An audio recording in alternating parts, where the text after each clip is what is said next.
Hello everyone and welcome back to my channel. My name is Jessie and you're watching Reliable Roots, and today's video is all about dandelions. It is dandelion season and I'm super excited to actually be doing something with my dandelions this year.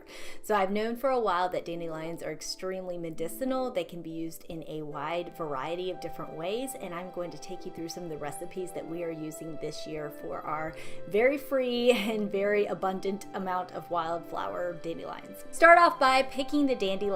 To identify a dandelion, when you pick them, they will have this milky white substance that's actually a type of latex. So if you're allergic to latex, this might not be the flower for you. You will also notice that the leaves will be like a lion's teeth, and it's called Dandelion, I think, in French, the teeth of a lion. So right now we are just going to be picking the flowers. They are completely edible. The leaves have a little bit of a bitter taste to them, but my kids don't seem to mind. We are making a tincture out of our flowers, and we are going to start off by disinfecting our container. Now we are going to add these up with flowers in the springtime and some vodka. I'm using 100 proof vodka, which is 50% alcohol, to really try to pull out all the medicinal qualities of the flowers. I'm going to let this sit for about 6 weeks, and then I'm going to strain it thoroughly, and I'm going to add the leaves of the dandelions, and then I'm going to let that sit for about 6 weeks, and then in the fall time I'm going to add the roots of the dandelions. So I'm going to have this very medicinal concoction of dandelions come winter time that will be extremely beneficial.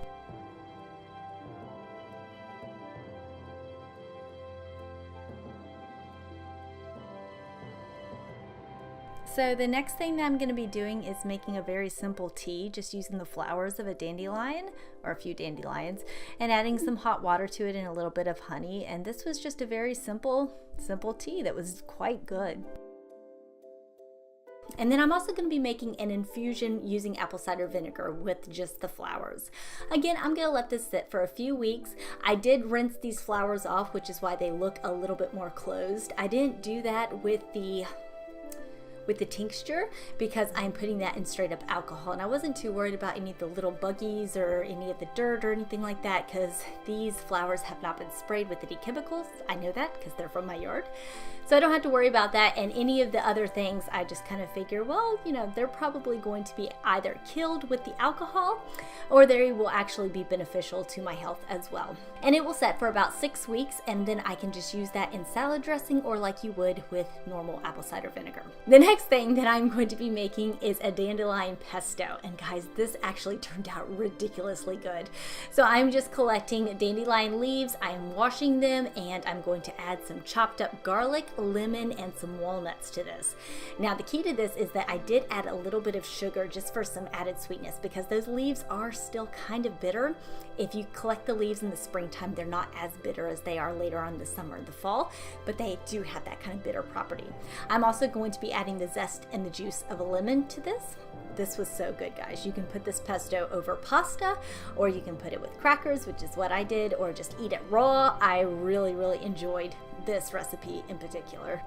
So some of the medicinal properties of dandelion is the bitterness from the leaves helps aid in digestion. It produces, or it helps to produce, excessive saliva, which aids in digestion. Also the production of bile, which aids in digesting fats and cholesterol. On top of that, it also has been used for years to reduce swelling, muscle aches, and pains. It's also a diuretic. It's also very good for urinary tract and kidneys as well. So there's a whole bunch of medicinal properties to this very obnoxious weed that most people just can't stand. And on top of that, if you make this pesto, it tastes really good, and it's free. I love foraging. I don't do it very often because I'm still very new to it, but this is one of those recipes that it's just like, wow, this was good. Alrighty, I think that about wraps up this video. If you guys like this, be sure to give it a big thumbs up, and don't forget to subscribe and hit the notification bell. If you did not like it, be sure to smash it and leave me a comment below saying you never want to see videos like this again. But if you did like it, please leave me a comment letting me know if you want to see more videos like this, and I will see you next time. Bye!